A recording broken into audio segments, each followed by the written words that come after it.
12 দিনের অনুশীলন আর ঘাম ঝরা প্রস্তুতির মধ্যে দিয়ে শেষ হচ্ছে বাংলাদেশ অনূর্ধ্ব 23 ফুটবল দলের বাহরাইন নামা। পূর্ব নির্ধারিত দুটি প্রস্তুতি ম্যাচের পর আরও একটির প্রত্যাশা ছিল স্বাগতিক কিংবা স্থানীয় কোনো দলের বিপক্ষে, কিন্তু শেষ মুহূর্তে প্রতিপক্ষ না মেলায় নিজেদের মধ্যে একটি ম্যাচ খেলেই অভিজ্ঞতার আত্মবিশ্বাসের নতুন ভান্ডার নিয়ে দেশে ফিরছে যুবারা।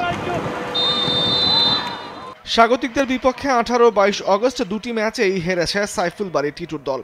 প্রথমটিতে 1-0, পরের ম্যাচে 2-0 গোলে এগিয়ে থাকার পরও শেষ পর্যন্ত 4-2 ব্যবধানে হার মানতে হয় সফরকারীদের। যদিও ফলের চাইতে দলগত সমন্বয় সব ফুটবলারদের পরখ করার সুযোগ ছিল বেশি গুরুত্বপূর্ণ বিষয়।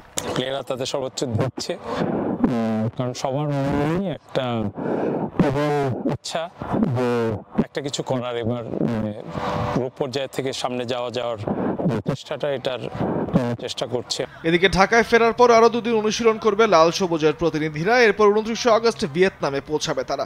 আগামী মাসেই বসে এফসি অনূর্ধ্ব 23 এশিয়ান কাপ বাছাই পর্ব, যেখানে সি গ্রুপে বাংলাদেশ, তাদের প্রতিপক্ষ ভিয়েতনাম, ইয়েমেন এবং সিঙ্গাপুর।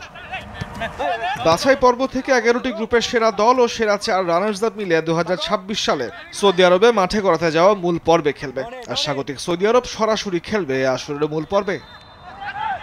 তামিমুর রহমান, স্পোর্টস ডেস্ক, দেশ টিভি।